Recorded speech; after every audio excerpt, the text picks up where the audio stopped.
Hello and welcome to the Ink Mages podcast. We're so glad you've joined us today.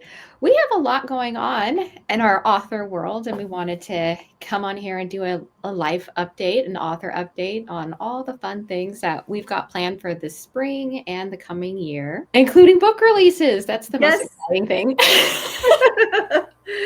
Yes. Angela, you've got a book releasing very soon in a couple of weeks. So let's talk about The Lost Son of Arcades. Yes, this one has been such a long time in coming. I'm so excited. I had this book fully written and done, and then I put it aside to write another story that just was burning on my heart. I just knew it was time to write Shadows of the Forgotten Shore, and that was my recent release. And so I put Lost Son of Arcades on hold, even though it was ready for publishing, and put all of my energy into Shadows of the Forgotten Shore. And so it felt really good once everything had been completed with Shadows to be able to pick this book up again and start the publishing process. And here we are. It's probably, I don't know, I think I always say my most current book is my most favorite work. Yeah. But certainly this one is really dear to my heart. The characters have really impacted me as I've written them. And this one is releasing on St. Patrick's Day, so March 17th. It's coming up right around the corner. And perfect release date. It really is. And for me, it's a special day. And so it felt kind of serendipitous to have the book done and then be able to pick March 17th as my release date. I spent some time living in Ireland before I was married, and it's just always been a place that's been near and dear to me. And St. Patrick, even way further back than that, just has been a hero of mine. Some of the not so known stories of the Celtic saints are just amazing and fantastic, and really just set me aflame when I was younger. And it was just previous to me starting to write the Once and Future Chronicles that I was in Ireland again. And I had basically climbed to the top of this mountain with a tour group because it was right near kind of this park. I can't think of the name of it, but it's a place that C.S. Lewis used to frequent. It inspired a lot of his writing in The Lion, Witch, the Wardrobe. You can even see the two hills that are there at this place in Northern Ireland. So we hiked up this mountain to see the rock that inspired the stone table. And so cool. It was at that moment in Ireland that I really decided to write and to become an author and just to not care what anybody thought. To throw caution to the wind, all the head garbage that said you couldn't do it. That was the moment, looking out at a landscape with the stone table behind me. And so St. Patrick's Day just represents a lot of those things to me. It really is connected to Ireland and my experience there, and just some of the moments that I've had that impacted the stories that I've written. Did you find that writing The Lost Son of Arcades came faster than maybe it would have because you'd already written 3 books in the Once and Future Chronicles? So like your world was already built. You'd been there, you'd traveled to Ireland, you'd seen the landscapes. And so then you wrote 3 books and built your world. So since The Lost Son of Arcades is a Arthur retelling of one of his mighty men, that it was easier to dive back into the world. Yes, absolutely. I mean, just so that all of you listening know, The Lost Son of Arcades is a duology. So what's coming out is the first part in 2 books, but this is also going to be a part of a series called the Iliads of Priden's Heroes. That's right, Iliad. That's the word I was searching for. Yeah, you're like, what is that word? And it's basically my take on a lot of the backstories of the knights that are associated. There we go. Yes, with King Arthur, but again, set back, all my Arthurian tales are much, much older, set in the, 5th, 6th century, before there were, castles like we think of them now, or knights. So you have this more rugged, wild landscape.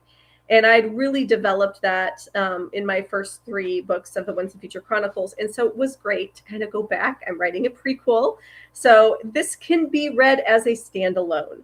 It is really one hero that I was really inspired to write about that actually doesn't make a huge appearance in the Once and Future Chronicles. But he's a really, really important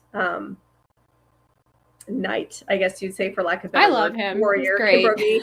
Yes, and I'm not going to tell you who he is because No. there's kind of a journey you want to go through before you find out who it is. I'm actually telling you a story about. The character's name is Duin, which in Welsh means, actually it's Scottish Gaelic, means cursed or blackened. And so he doesn't know his name because growing up he was called Cursed. And instantly makes you just your heart go out to him. You want this guy to be a hero. Yes, you do. So he starts in a really, really bad place. He's crippled, and he is in chronic pain. But you know, these rugged days, there's no sympathy for a cripple. Definitely not. And so his life has been very tumultuous, very abusive. And yet here's the beginning seed of a hero. And because of the Once and Future Chronicles and some of that world, it was very fun to get to bring in characters that were a part of the Once and Future Chronicles, like Merlin, who makes an appearance in this. And this is, again, this is an older Merlin, a pre-Merlin to what you get with the Once and Future Chronicles. And so that was really fun for me to kind of bring in this kind of war druidic style Merlin and have him, again, because he's my favorite. Yeah, he's such a highlight in the story. Yes. And I think one of the earliest inspirations for this story, I remember I was writing the Once and Future Chronicles and I was sitting in a Taco Bell drive-through with my husband. So funny, so random. I know, but I remember it like vividly. And there's a story of King David and Jonathan's son Mephibosheth, who's a cripple, and David restoring the kingdom or the land that belonged to Jonathan, Mephibosheth's father, to him, and bringing him to sit at the king's table. And I remember I had this idea just percolating, like, oh, what would this look like in an Arthurian setting? Oh, you nailed it. Yeah, and so I was really excited to tell the story. So yeah, that one is going to be coming out, and I'm currently working on part 2. So hopefully that one won't be far off from releasing. All right, so March 17th is the release date. It is available for pre-order. So go on to Amazon, Barnes & Nobles, or wherever you like to shop books, and you can pre-order it right now. So it will be coming to your door, hopefully on like the release week. Yes, yes. Some people have already gotten the email from Amazon saying it will arrive on March 17th. Fingers crossed. That would be amazing. So excited. Yes, please pre-order the book. I'm really excited to get it into your hands. So Stephanie, what about you? What are you working on? Well, I've got 2 books that are actually coming out this year, one in the fall and one actually coming pretty soon in June. Yay. So we'll talk about the one that's coming sooner, and that's Beneath the Crescent Shadow. So this is a prequel to my Iron Kingdom series. And the story follows Naja, who is Rowan's 4th guardian mother. So it starts with her as a 16-year-old. She is a warrior. Her calling is to safeguard and protect the village. She aspires to be just like her father, but fate intervenes on a very stormy night, and let's just say that what she intended ends up not going the way that she thinks. So let's see. This is a story that I never thought I was going to write. It's funny because it's going to be my debut adult fiction. So we'll start there, since the Iron Kingdom series is more young adult, but her life and to tell her story properly, I had to go from when she's 16 to pretty much 33. And this idea has been sitting with me for probably about 4 years now. And it happened because my cousin, when she read the very early draft of The Conjurer's Curse, she said she wanted to know more about Naja's story. She's like, I want a Naja origin. Yeah. So that stuck with me. And I think I spent a couple years just kind of playing around with scene ideas. And the one that I could not get out of my head was when Rowan's birth mother abandons him.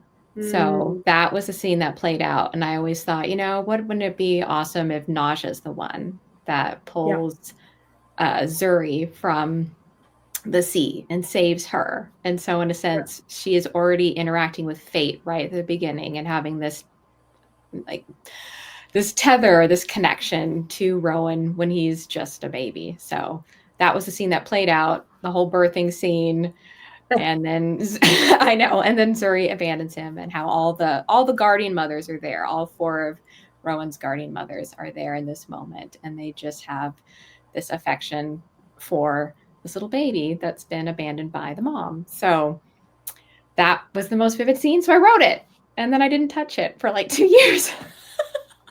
That's all I had. I was like 2,000 words. That was it. And time went by, and then I just was feeling a bit stunted in my creativity last year. I had just finished writing Heart Wrecked, and the idea of like mm, going back into writing book 4 of the Iron Kingdom series, knowing it was going to probably be about 120,000 words. I was just like, I don't think I don't think I'm ready for this, and I need to try writing something different. And that's where it just started. I'm like, all right, I'm going to start in this scene. I'm going to put Naja in the jungle. She's in the middle of a hunt. A monsoon hits, and we're going to go from there. And I'm going to write this first person present, which is not something I've ever done before, but I love it. It works perfectly to be in her headspace. it does. Yes, that it was meant for her story for me to try it with her. And I feel like there's just something about the prose in this one. It reads Yeah. so fast, so quick. It's so image rich. Mm. It really, you will feel like you are on this island, this jungle You village. do. It is image rich. That's It not an breathes. understatement. You Yes, you it feel does. like you're in Yes. the humid moisture of this of this jungle with her. So yeah, and then it was fast. I want to say I started in March 2025, and it was done by summer. Wow. Like by June or July. It was quick. Well, and this story is so emotive and tragic, and yet so beautiful. And I mean, I think one of my favorite things, I think, it's funny how we stumble into books sometimes, or the stories that we tell. Like you said, you didn't necessarily have an intention to write this story, and No. yet this story has such an impact just for any woman, really, Yes, it mothers is geared to, to women and yeah, mothers specifically. Yeah. yes, I mean, it will make you cry, but in the best way possible. Yes. And just even getting that backstory for Rowan is, again, tragic, but really a beautiful characterization and setup for why he is and who he is Yep. in the Iron Kingdom series. So, I think so that's what really helped me figure out what scenes and what chapters to write, because I knew where the story was going to end. We know because of where the Conjure Curse begins. So that made it real easy. And so it was more like picking out moments of where Nausea would instill wisdom or love or teaching moments to Rowan. So when you do meet Rowan, you can go, aha, that's right. He is this way because of his fourth guardian mother. And yeah, it was so fun and beautiful for me to highlight each mother and how they yes, differ in their parenting and how they approach and love Rowan and what they teach him. yeah, So I had a lot of fun with that. And it is sad. It's like my most emotional, bittersweet story. It was cathartic for me because I definitely pour my own insecurity in there as a mother and as a stepmom too, because I pretty much am like Nausea, where when Nausea becomes a mother to Rowan, he's like 10. And I want to mm, say that that is exact same age that I became a stepmom to my stepson. So I'm like, kind of wow, seems like fate or serendipitous. I don't really know. yeah, yeah. It's Well, intentional, and I wouldn't have been able to write it. I know that's another reason I didn't start it, is because I couldn't have wrote this without being a mom and going through the insecurities, the worries that you wanting to trust your kid and wanting to protect them, and what's too much, what's too much yeah, correction, what's not enough. So I touch on a lot of those things that I think mothers will connect with, and it will probably make you cry. Well, Every beta reader cried. Even my publisher, when I approached her, she wanted to read it, and they have just like launched an adult fiction imprint. So now that is the reason my book got picked up. So yay! But she was texting me like, "What have you done? I am bawling. I have never cried so much in a story." Like, well, I guess yeah, I moved you, and I want that is my goal, that there'll be healing for lots of women and lots of mothers, but it does end with hope. I will say that. It's yeah, not just like you're going to be depressed. No, you will feel hopeful at the yeah, end.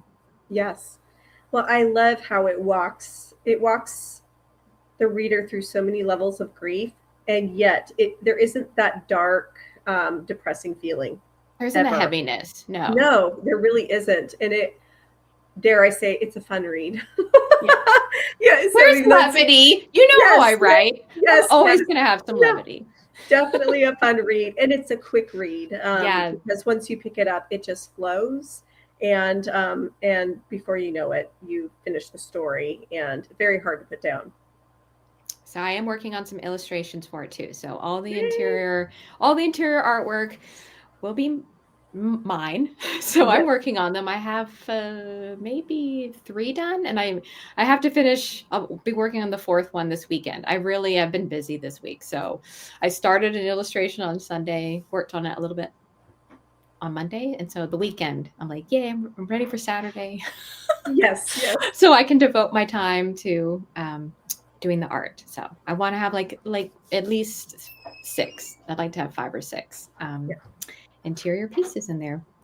I'm loving them so far too. By the way, if you go and check out her Instagram profile, you will get to get a preview of some of those Yes. illustrations, and they're just turning out fantastic. So I am working on book 4 of the Iron Kingdom series, and it's about halfway done. I think I'm 62,000 words in and finished part 1. I think I'm splitting it up into 4 parts. As a pantser, I kind of need, oh, that's my way of outlining it. Like, yeah, okay, this will all happen in part 1. Part 2 is going to focus on this. Part 3 is where this will happen. It helps me structure since I'm not yeah, a yeah, I make it up as I go, and sometimes it reveals really happy surprises, like, "Oh my gosh, this I did not see coming, but this is gonna be glorious." So, yeah. So you've got part 3 publishing soon, in the publishing process, and then part 4 is the book that you're writing. well, yeah, so book 3, The Ghost Gambit, is out. So that Yeah, came out in October, right, and right, right. book 4, 4. I don't have a I'm title losing for it. track. No, I know. I don't have a title for it, so it's just book 4. Okay. But it will have to be in that like ghostly verbiage because I've got Conjurer's Curse, The Wraiths of Argent, The Ghost Gambit. So I'm like, it's gonna have to be somewhere in like Phantom, Spectre. Like it's gonna have to have some Yeah. sort of ghoulish type title in there. But I don't. Nothing has come yet. So Yeah. Yeah. that I'm sure I will finish drafting it this year. Okay. I know that. So, but it probably won't release until next year. So the Yeah. other book that will come this fall is Heart Wrecked. Yeah. So Woo! we have confirmed like a release date. I think we're doing the 2-year anniversary of Heartsmith's release date. So October 1st. Yeah. Yeah. So I have started an illustration for that too, but I haven't revealed it yet. So I want to be on the I've lookout for that seen it. one. It's so I good. love this one. I love It it. is. It's so good. It's probably my favorite actually that you've done. So I Oh, can't wait till you share it. possibly mine too. So, Yeah. but right now my focus has been Beneath the Crescent Shadow because it's releasing sooner, Yeah. and I need to. We're still in the middle. We're almost done with line edits, so it's Yeah. almost done, and then we'll work on formatting it for the arc. Yeah. So, hence why I need to get my illustrations done. So that's Yes. top priority, and then Heart Wrecked will probably get edited during the summer, so I have a little bit of leeway to work on art and continue drafting book 4 of the Iron Kingdom series. So awesome Yes. things are in store for this year. So exciting. And I don't know about you, but it's hard. I think a lot of people are like, they're so excited for the next book to come out. And it's so hard, at least as an author, to focus on more than one book at a time, especially Mhm. once the publishing process starts and you're getting into the edits and the nitty gritty of the book and trying to get the other one written at the same time. It just takes time. And I think that's the only thing I could, one of, I guess, how I want to say it is some of the piece of advice that I could give people who are finishing their manuscript, they're about ready to enter publishing, is that it takes a lot longer than you think to take a book, especially if it's done properly, from the editing phase into all of the interior cover design, and then having the whole launch date and have your book out. I'd love to say, I'm going to finish part 2 of The Lost Son of Arcades by the summertime, and that I could have a release date by the winter. But that time frame, when you really think about it, is so squished. Yep. And just almost isn't realistic, though it seems like so far away. Yeah. It just takes time. And so I guess what I'm trying to say is have patience. Yes. It's Do better. not put undue pressure on yourself. Yes. Have patience. Be willing to let it take the time it needs to take to get it out properly. Again, I could have had Lost Son of Arcades out a long time ago. I'm really glad that it's happening now, and the way that it has, and that it took the proper time to make sure that it was done in a way that's going to make me really proud when it's released, and feel really good about it. Yeah, I can't wait to hold a hardback copy. Me either. I ordered them like weeks ago because, you get to order them ahead of time, and I'm still waiting. Hopefully they will arrive at my doorstep soon. I can't wait to hold a copy of this book. I poured a lot of my heart into it. So, yeah, excited. You guys, thank you for being listeners of the Ink Mages. We love to be able to talk about our author journey. We love to be able to interview authors and just have fun with our favorite thing, which is storytelling and all that comes with it, movies, books, all of it. So let us know in the comments if you have any requests or anything you'd like us to talk about here on the Ink Mages. Let us know what you liked. And again, we just love that you're following us, and love it when you interact with us. So leave us a like, leave us a comment, and we'll see you next time.